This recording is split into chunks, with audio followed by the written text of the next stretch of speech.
Hey everybody, Jared Glover with Jim Glover Jeep in Owasso, Oklahoma, and I have here the 2022 Grand Wagoneer. We just had our training event with our Wagoneer ambassadors, and we had our launch invitational event with our customers last night. It was awesome. Thank you everybody that came to check it out. Hopefully you were impressed. Hopefully you like the Grand Wagoneer. I know we are, and we're really excited for this thing to get here and officially be for sale. So the units that we're training with, this is a pre-production model. The production units I think are about to start going down the line, but I have an opportunity to spend a little bit of time with it, so I wanted to kind of show you around and show you what it's all about and all that good stuff. So Grand Wagoneer comes with a 6.4 liter Hemi, offers best-in-class towing up to 10,000 pounds. The Wagoneer comes with a 5.7 liter Hemi, but has the same tow rating, so that's pretty awesome.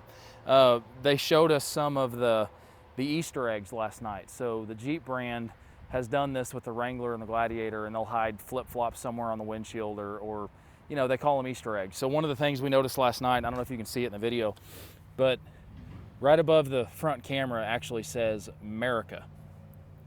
So that was pretty awesome. We got a kick out of that last night. There's several of them all the way around it. If I see one, I'll point it out. But 22-inch wheels. This is the Series 3 Premium, so this is the upgraded wheel option. All of the Grand Wagoneers come with the black roof. The Wagoneers come with the body color painted roof. And one of the things that really was a hit last night was these power steps are some of the widest power steps that I've ever seen on any car, really. And when they fold up, they look like they're part of the rocker panel because there's actually a painted trim piece on the bottom edge. So they fold up and they look like the rocker panel. Okay, so I'm 6'5", standing full height underneath the lift gate. And this is one of the trainer's vehicles. They're on a tour doing training, so this is his personal stuff. But so cargo space behind the third row seat. So overall volume, it's the best-in-class cargo volume behind the third row seat. Power folding second and third row. I got in the third row seat last night during the event. I'll do that here in this video. And one of my coworkers, who's 6'3", got in the second row, made himself comfortable, and I still had plenty of room in the third row seat, so that was pretty cool.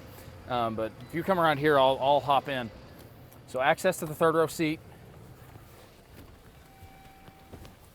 So power reclining third row. So there's a button on both sides to make yourself a little bit more comfortable. And one of the cool things that they've done is every seating position has USB 2.0 as well as USB-C. So USB-C charges a little bit faster, and every seat you're in, you have access to one. Third row seat, air vents on both sides. Center console in the second row, but you can see how the seat folds up and out of the way, so that's pretty cool. I'm gonna go ahead and turn the car on, and then I'll come hop in this seat because I want to show you what that screen does.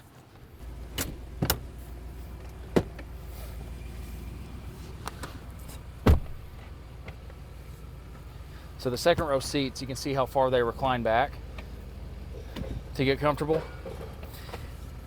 So the Grand Wagoneer has 75 inches of screen space. This particular model, because of the chip shortage, this doesn't have the rear DVD system. And what I found out is the rear DVD system is connected to the front passenger screen. So there's a full entertainment screen in front of the passenger. In this particular car, it's not active, because when they ordered this car to be built, they ordered it to have the rear DVD system, but because of the chip shortage, they weren't ever able to install it. They haven't updated the programming for the front screen because the front screen was expecting this car to have the rear DVDs. So any of the production vehicles, all of that's going to be sorted out. If you order it with DVDs, you're going to get DVDs. They just wanted to get this training tour on the road, so they had to make some changes along the way to get these cars built so we could get trained on them. So the screen right here, this is the rear climate control. So it's one of the only vehicles in its class that has air-conditioned seats, ventilated seats in the second row. So heated and cooled seats in the second row. I believe that's unique to Grand Wagoneer. Escalade doesn't have it, and I'm not sure if the Navigator does or not. But quad zone climate control. So there's actually 4 independent air zones in the car. So, you know, driver, passenger, rear passengers can have 4 different temperature settings, fan speeds, to basically make yourself comfortable in your own seat. So I'll go ahead and hop in the passenger side to show you some stuff from over here. So one of the cool things is their use of wood and metal. So this is the Series 3. This is the black interior. You can also get it with the Tupelo interior, which is the interior of the Summit Reserve Grand Cherokee that we've looked at. But you know, like Grand Wagoneer on the dash, they inlaid this. It's actually set into the wood grain, so when you run your fingers over it, you can't even feel it. Full power adjustable seats. The headrest are 4-way adjustable. You know, the backs move.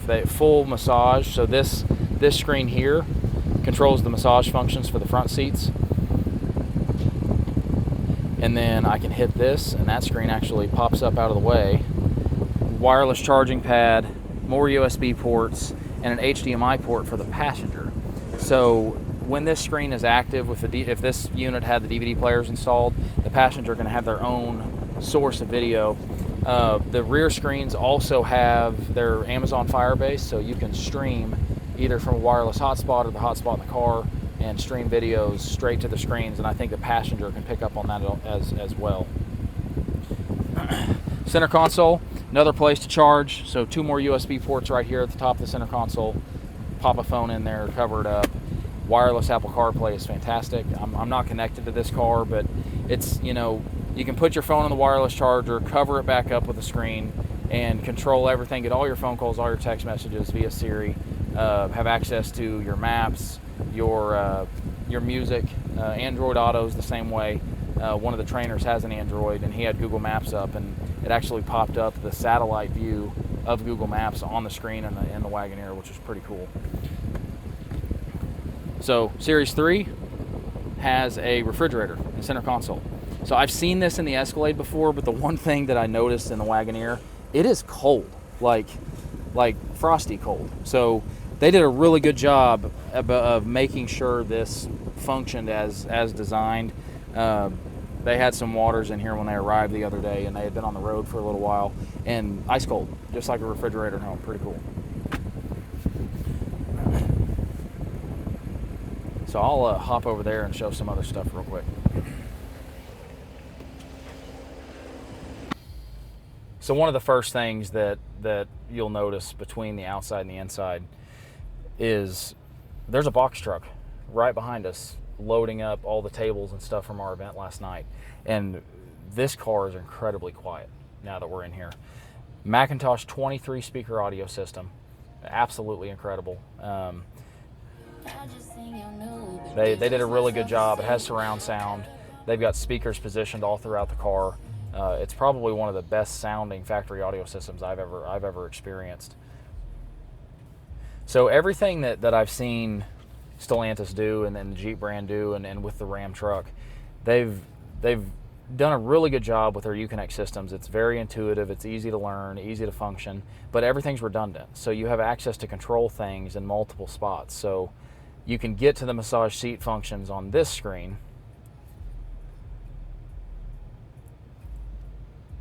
So you have the same ability to control the seats on this screen as you do here, if you prefer to keep that screen up and have access to the USB ports and have access to your phone.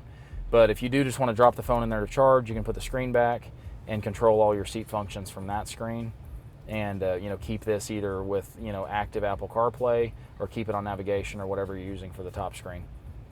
Heads-up display, lots of different settings. It displays your speed limit, displays your speeds. You also have this configurable screen right in front of the steering wheel and the driver's information center. This is where you have access to night vision and things like that. There's the off-road pages, the off-road mode. You can put your navigation on this screen. Tons of options to put over here.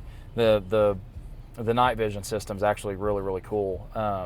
When it identifies something, it actually puts like a yellow box around it. So it makes it to where if you are driving late at night, you can keep that active, and it will detect something further away than even your eyes would be able to see. So overall, in comparison with the other vehicles I've been in, they did an incredible job, fit and finish, the quality of the leather, the comfort of the seats. You can see kind of how the headrests move. The headrests are power up and down, of course power tilt and telescopic in the steering wheel. Just their attention to detail was awesome. They're all equipped with air rides. So right now we are on off-road 2. So if you notice when we were outside the car, I was sitting up a little high. It's got several settings. It has an aero setting when you're on the highway for better fuel economy. It has a park setting, so inside the screen I can set a setting that when I put the vehicle in park, it's going to automatically lower itself for ease of entry and exit. And of course, you know, still legendary Jeep off-road ability. So hill descent control. It has four-wheel drive low, has a rock setting, sand and mud, has a sport setting, which, I mean, it changes suspension settings and the whole 9 yards. So if you have any questions, please reach out. My email is jglover@jglover.com. You know, if you have trim level questions or how to order, love to help you out. Several of our Wagoneers are already on our website, jimgloverdodge.com. The early ones are sold orders. I think I have a few available. I have a couple of Grands available, and I have 7 or 8 regular Wagoneers available. The majority of the Wagoneers that I ordered are optioned up Series 2 and Series 3s.